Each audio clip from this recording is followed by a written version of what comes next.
सुप्रभात बच्चों, मैं अनीता सिन्हा कक्षा 6 की हिंदी व्याकरण की शिक्षिका हूँ। बच्चों, आज मैं आप लोगों को अनेकार्थक शब्द समझाऊंगी जो पृष्ठ संख्या 56 में है। तो आइए देखते हैं अनेकार्थक शब्द क्या होता है। यहाँ देखिए पृष्ठ संख्या 56। देखिए अनेकार्थक शब्द क्या होता है? एक से अधिक अर्थ बताने वाले शब्दों को अनेकार्थक शब्द कहते हैं। यहाँ परिभाषा देखिए, एक से अधिक अर्थ बताने वाले शब्दों को अनेकार्थक शब्द कहते हैं। कहने का अर्थ यह है कि एक शब्द के अनेक अर्थ होते हैं। जब किसी शब्द के अनेक अर्थ होते हैं तो उसे कहा जाता है अनेकार्थक शब्द। आइए कुछ उदाहरण द्वारा हम लोग समझेंगे। यहाँ देखिए क्रम संख्या 1 शब्द क्या है? अंक। देखिए अंक के कितने अर्थ होते हैं? गिनती के अंक, जैसे 1 2 3 4 5 6 7 8 9 10 गिनते हैं ना हम लोग, उसको कहते हैं अंक, गिनती के अंक। नाटक के अंक, नाटक कई भाग में दिखाए जाते हैं, है ना, तो उसे कहा जाता है नाटक के अंक। गोद, या यहाँ देखिए अंक के कितने अर्थ हो गए, इसलिए अंक हो गया अनेकार्थक शब्द।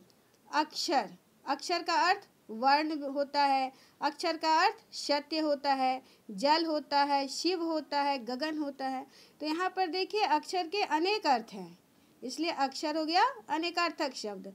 इसी तरह से यहाँ देखिए अर्थ, अर्थ का अर्थ देखिए क्या? धन, ऐश्वर्य, हेतु, प्रयोजन। प्रयोजन मतलब उद्देश्य होता है, और ऐश्वर्य मतलब होता है धन संपत्ति।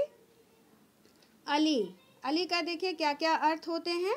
भ्रमर, भौरा जिसको बोलते हैं। पंक्ति, कतार, जैसे एक कतार में लड़की की होनी चाहिए, एक कतार लड़का का होना चाहिए, कतार यानी पंक्ति। कोयल, मतलब अली का अर्थ देखिए भ्रमर, पंक्ति, कोयल। अली एक शब्द है, इसके कई अर्थ हैं, इसलिए अली को अनेकार्थक शब्द कहा गया है। आराम, आराम का अर्थ देखिए विश्राम, बाग, सुख, चैन। आदर्श का अर्थ होता है योग्य, शीशा, उदाहरण, मूल लेख। उत्तर का अर्थ होता है जवाब भी होता है, उत्तर दिशा का भी नाम है, और उत्तर का अर्थ हल भी होता है, हल यानी समाधान। कनक का अर्थ देखिए सोना भी होता है, कनक का अर्थ, कनक के मतलब सोना। धतूरा भी होता है और गेहूं भी होता है। तो इस तरह से कनक के कई अर्थ हो गए। कर, कर का देखिए हाथ, टैक्स, किरण, करना, करना क्रिया है। तो कर के कई अर्थ दिए हुए हैं यहाँ पर। कल, बीता हुआ दिन, आने वाला दिन, जो दिन बीत जाता है उसे भी कल हम लोग बोलते हैं, और आने वाले दिन को भी कहा जाता है कल। चैन यानी शांति। तो कल के देखिए यहाँ पर कितने अर्थ हैं।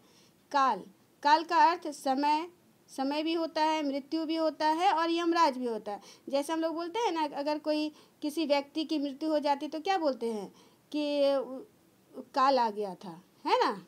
गुण, गुण का अर्थ देखिए खूबी, स्वभाव, रस्सी।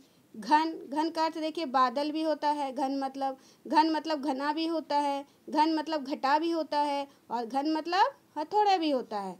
घर, घर का अर्थ मकान भी होता है, घर का अर्थ कुल भी है, कुल यानी घराना, और घर का मतलब कार्यालय भी होता है यानी दफ्तर। चीर, चीर का अर्थ वस्त्र, रेखा, है ना, और चीरना। जड़ का अर्थ मूर्ख, मूल, मूल यानी जड़, और अचेतन भी होता है।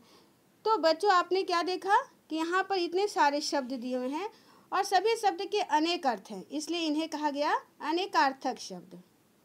आपको समझ में आ गया? आपका गृह कार्य है क्रम संख्या 1 से लेकर 16 तक अनेकार्थक शब्द याद करके रखना, यही आपका गृह कार्य है। फिर मैं आपसे अगले वीडियो में मिलूंगी। धन्यवाद।